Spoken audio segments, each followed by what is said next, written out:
Chuva de graça derrama em nós, chuva de graça neste lugar. Derrama chuva de graça. Pedimos a Ti, Espírito Santo, você quer chuva na graça, vem. Chuva de graça neste lugar. Derrama.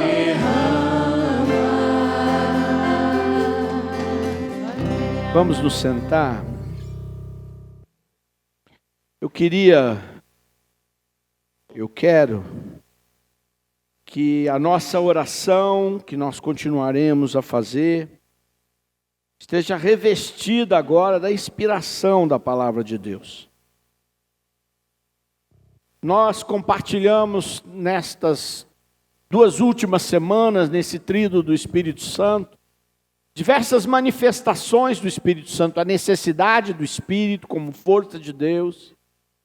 Compartilhei na semana passada um pouquinho de Isaías, no capítulo 11, versículo 2, que fala dos dons infusos do Espírito Santo, aqueles que fazem a gente ser pessoas melhores, aqueles que nos revestem e fazem com que nós manifestemos no dia a dia, crescendo nele a cada dia a força de Deus.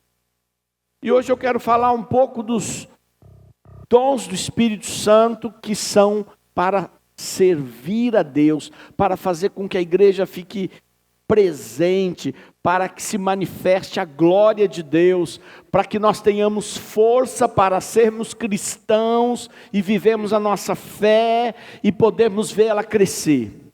Que dons são esses? São os dons que São Paulo cita alguns deles, não todos, porque o Espírito Santo é Deus. Então o Espírito Santo não pode ser taxado ou colocado numa caixinha e dizer isso aqui é o Espírito Santo. Então os carismas que São Paulo cita na carta aos Coríntios, no capítulo 12, 13 e 14, eles não são os únicos. O Espírito Santo vai manifestando muitas graças extraordinárias de acordo com a necessidade. De acordo com a necessidade. Então existem muitos dons e muitos carismas que se manifestam num determinado tempo da humanidade, num determinado lugar. Alguns mais em um lugar, outros mais em outro lugar, de acordo com aquilo que é a necessidade. Por exemplo, a gente, quando vê os 12 carismas citados aqui na carta aos Coríntios, no capítulo 12, ele não fala, por exemplo, sobre libertação das nossas raízes hereditárias. Mas nós sabemos hoje quanto isso muda a nossa vida e quanto nós trazemos na nossa carga genética, das enfermidades que a gente às vezes tem que enfrentar, do gênio que a gente às vezes tem que domar, e de outras situações que se repetem na nossa vida e que são hereditárias. O Espírito Santo sabe disso, e nos tempos de hoje ele vem e age poderosamente, realizando libertação e dando a algumas pessoas carismas muito especiais para poderem ministrar essa graça de Deus, porque o Espírito Santo sabe o que a igreja precisa, e ele quer que cada vez mais os seus filhos e suas filhas estejam mais livres, mais capazes de viver a vida nova, mais libertos e ao mesmo tempo mais fortes para enfrentar as dificuldades que são diferentes desse tempo. Mesmo assim, na carta de São Paulo aos Coríntios, eu queria ler algumas coisas que eu achei bacana aqui para vocês. 1 Coríntios capítulo 12, versículo 4. E diz assim: há diversidade de dons, mas um só Espírito. Os ministérios são diversos, mas um só é o Senhor. Há também diversas operações, mas é o mesmo Deus que opera tudo em todos. A cada um é dada a manifestação do Espírito para proveito comum. A um é dado pelo Espírito uma palavra de sabedoria, a outro uma palavra de ciência por esse mesmo Espírito, a outro a fé pelo mesmo Espírito, a outro a graça de curar as doenças no mesmo Espírito, a outro o dom de realizar milagres, a outro a profecia, a outro o discernimento dos espíritos, a outro a variedade de línguas, a outro por fim a interpretação das línguas. Mas um e o mesmo Espírito distribui todos esses dons, repartindo a cada um como lhe apraz. Palavra do Senhor. Às vezes a gente não dá muita atenção para o início desse texto, quando diz assim, logo aí no versículo 4, a diversidade de dons. Quer dizer, Deus é Deus. Então, há muitos dons dados aos homens, dons extraordinários. Alguns são tão profundos que Deus deixa que se manifestem mesmo quando nós não estamos vivendo uma vida digna por Ele. Deus, com seu poder, fala, eu distribuo dons porque eu sou rico. Porque eu sou rico. E por isso há pessoas que têm talentos extraordinários, não tem? Vozes lindíssimas, não é?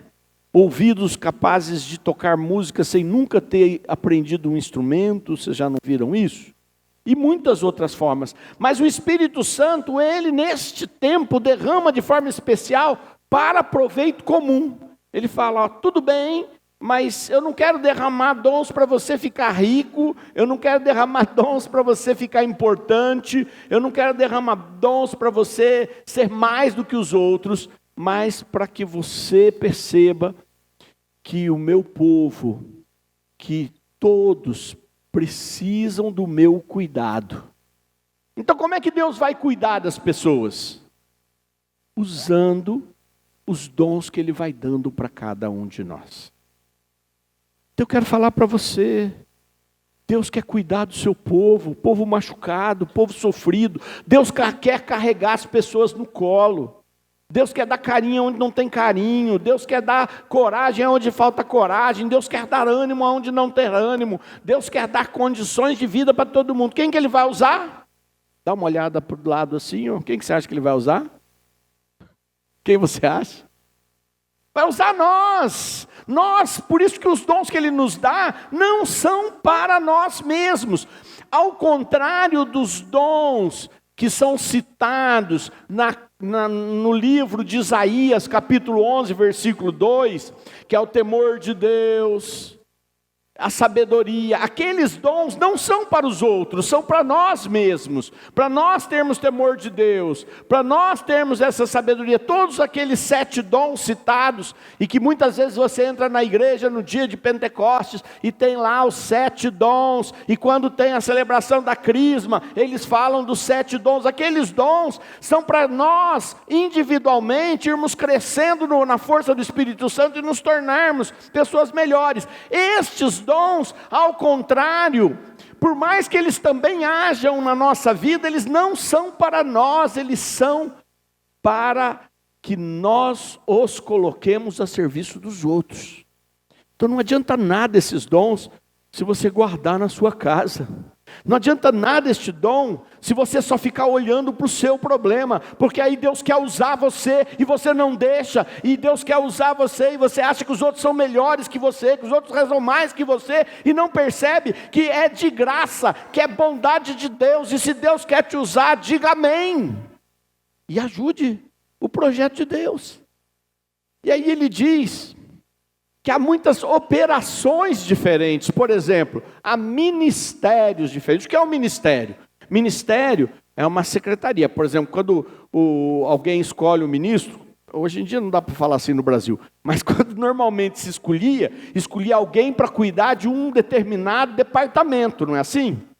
Os ministérios é quando Deus dá para uma pessoa um talento tão confirmado que aquilo vira um serviço organizado. É diferente de uma manifestação extraordinária. Nós podemos estar aqui e Deus toca com o poder dele a vida da Áurea. A Áurea põe a mão na irmã aqui e fala: Jesus cura esse estômago que vive com problemas de estômago, e ela fica curada. Isso daqui é uma operação do Espírito que agiu na ela. Mas se Deus escolhe dar para ela um ministério, ela não vai rezar só por essa menina agora e vai ver a graça e o poder de Deus agora. Ela vai muitas e muitas vezes estar ministrando, porque Deus disse para ela: eu não estou te dando só um dom, um talento, eu estou te dando um ministério para você exercer. Claro que na medida em que Deus me concede um ministério, Ele cobra que eu seja fiel. Mas eu posso exercer esse ministério e acabar me tornando um enganador, como acontece muitas vezes, de pessoas serem usadas por Deus e depois de um tempo se apossarem do que não é delas, e aquele serviço que Deus deu para elas, elas passarem a usar para si mesmo, até ganhando dinheiro. Deus derrama no meio do seu povo muitos dons e operações do seu poder, e para algumas pessoas, de acordo com a necessidade dele e a disponibilidade das pessoas, verdadeiros ministérios, que aumenta a responsabilidade de quem é usado por Deus. Aumenta a responsabilidade de quem é usado por Deus. Mas quando Deus usa, Ele usa independente do jeito que você está. Nossa, mas aquele rapaz, aquela mulher é uma pecadora e Deus usou ela. Deus é Deus, Ele faz o que quiser. Só que na medida em que Deus a usa, na medida em que Deus o usa, a responsabilidade dele diante de Deus aumenta. Mas a graça para o povo Deus dá. Estão conseguindo entender o que eu estou querendo falar ou não? Deus faz a graça por causa do povo, por causa do amor dele, porque Ele deu esses talentos para a comunidade. Ele quer usar para a comunidade. Ah, mas eu não acabei não sendo fiel. Eu vou pagar por isso. Isso é um problema meu e de Deus. Meus pecados eu vou resolver com Deus. Vou me arrepender, vou me transformar, vou me dedicar, vou deixar o Espírito Santo colocar aqueles dons infusos para me transformar, ou não. Ou não. Porque eu sou livre. Deus não vai me obrigar. Deus não vai dizer para mim: te usar, você tem que ser santo. Não, você é livre. Quer fazer a escolha ruim? Faça as escolhas ruins. Só que uma determinada hora, Deus vai continuar usando outras pessoas e vai dizer: meu filho, você vai ter que prestar aqui, vem aqui que eu tenho uma conta para acertar com você. Mas a conta que eu tenho para acertar com Deus não é diferente da conta que o outro, que só recebeu uma graça, tem para acertar com Deus. A minha conta eu vou pagar com Deus. A tua conta, quem vai pagar? Eu? Você mesma. Percebem as duas diferenças entre ser usado e ser responsável? Responsabilidade, quando Deus me usa. Estou aqui pregando a palavra para vocês. Se Deus me der uma unção poderosa para pregar a palavra, glória a Deus. Agora, dos meus pecados eu vou ter que resolver com Ele. Assim como você vai ter que resolver dos teus. Só que muitas vezes Deus dá muitos dons para você servir em situações que são próprias da sua vida. E você não dá conta disso, não percebe que você vai ser usada por Deus e só precisa esticar a sua mão para deixar Ele agir, porque é Ele que vai fazer. De forma especial, eu escolhi aqui quando fala: os ministérios são diversos, mas um só é o Senhor. Há diversas operações, mas é o mesmo Deus que opera.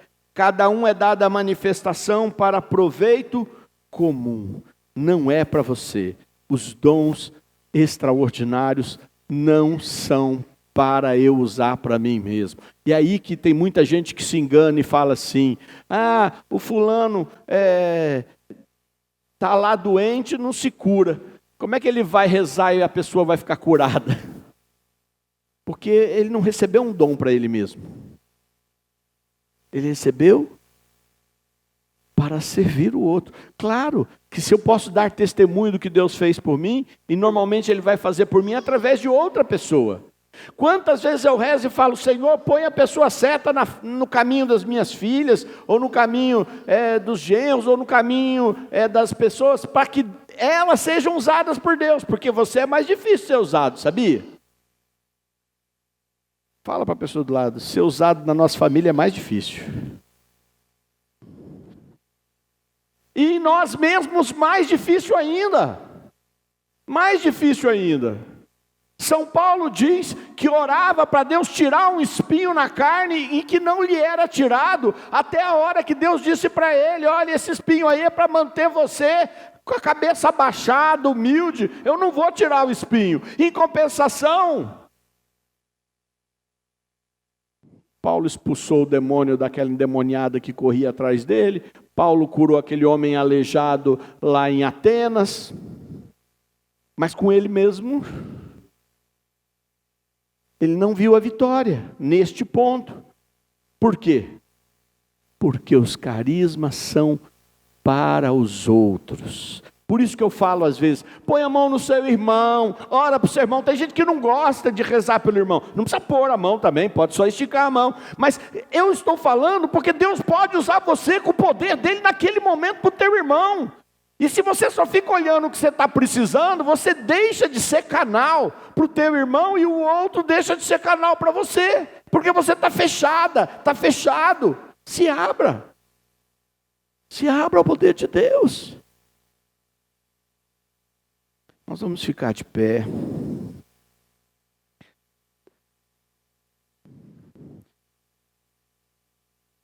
Logo no início dos carismas, diz assim, a um é dado pelo Espírito uma palavra de sabedoria, a outro uma palavra de ciência.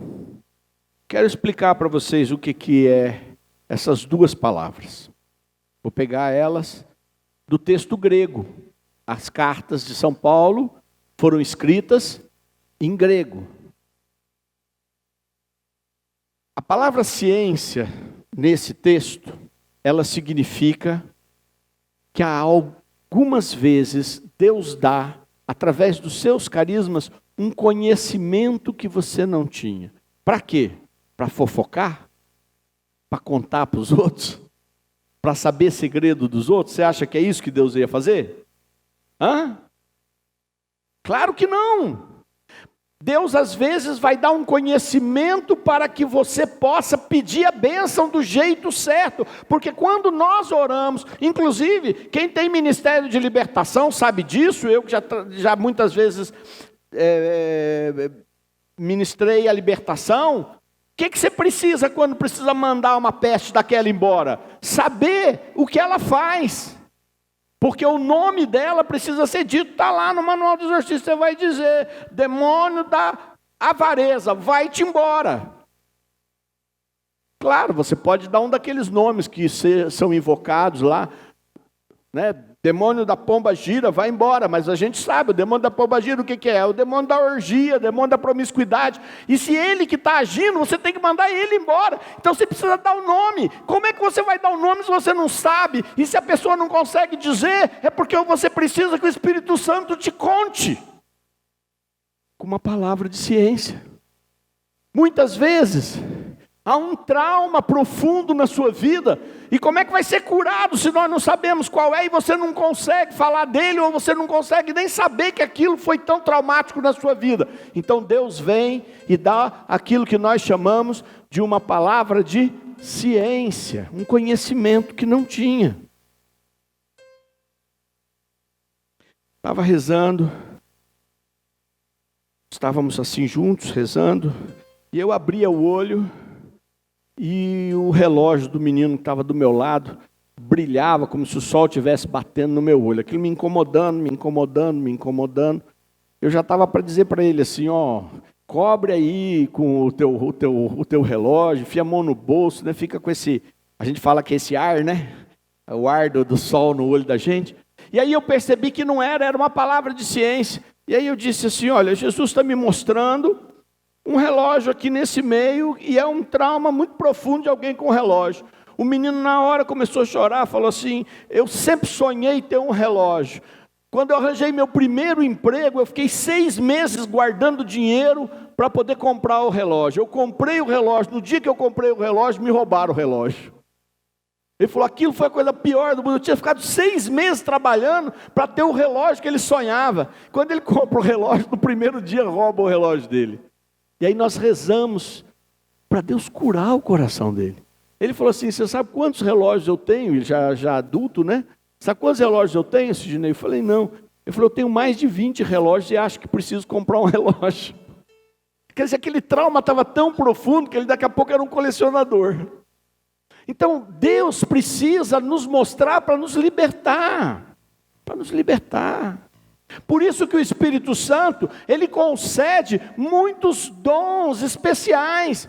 Quando a gente fala palavra de sabedoria, o que é a sabedoria? A sabedoria, nesse contexto, é quando Deus te dá uma inspiração de como falar uma coisa que você ouviu de Deus de forma extraordinária. Não é aquela sabedoria que algumas pessoas têm. Tem gente que é mais sábia mesmo, não tem? Tem gente que é sábio, tem gente que sabe escutar, tem gente que sabe dar uma palavra de bom conselho, mas isso não é palavra de sabedoria. Palavra de sabedoria, Deus dá até para aquele que não tem, na hora que o Espírito Santo age, para falar de uma maneira que aquilo que Deus queria fazer, curar ou libertar, fique marcado. Conheço uma pessoa, vou encerrar com esse ponto para nós rezarmos, que foi num lugar e Deus usou uma palavra de ciência para dizer que estava curando de um problema na tireoide. Problema na tireoide. Todo mundo achou que Deus estava curando a tireoide. Aí a pessoa resolveu ir no médico para ver. Falar, é para mim? Será que eu tenho esse problema? Chegou no médico, o médico descobriu que era um problema sério, que precisava ir para a cirurgia quase que imediatamente. Deus não curou a tireoide. Deus deu uma sabedoria do que fazer com aquilo. A pessoa podia dizer, não, Deus vai ter que me curar e morrer. Ou então, não perceber que aquela palavra de ciência era para ela e não procurar o caminho que Deus estava indicando. Por isso que essas duas palavras, ciência e sabedoria, andam muito juntos. Eu quero que você pegue a mão do seu irmão do lado e fala, Senhor, enche minha vida com ciência e sabedoria do Espírito Santo. Eu quero que o poder do Espírito Santo hoje me conceda que eu seja usado por Deus para ajudar os meus irmãos com um conhecimento que eu não tinha, mas que vai ajudar o irmão. Muitas vezes tem gente que pensa que palavra de ciência é aquela pessoa que percebe bem as coisas. Não é isso, isso é natural. Tem gente que consegue perceber muita coisa naturalmente. Isso não é dom do Espírito Santo, é dom natural. Não é ruim também, nem bom. É natural. Você precisa agora pedir para o Espírito Santo que você precisa do que é sobrenatural. Aquilo que vem do Espírito Santo, o conhecimento que vem do Espírito Santo, a sabedoria que vem do Espírito Santo, para ajudar uns aos outros, para poder ser instrumento de Deus. Age, Espírito Santo, me concedendo agora o poder com esses dons extraordinários, com esse dom de sabedoria, com esse dom de conhecimento, dom de ciência. Vem, Espírito Santo, encher essa igreja com estes dons para fazermos um mundo melhor, fazermos a nossa casa melhor, fazermos com que as nossas orações uns pelos outros sejam mais fecundas. E nós vamos cantar pedindo que o Espírito Santo venha inundar o nosso ser por completo. Vamos juntos? Espírito Santo de Deus.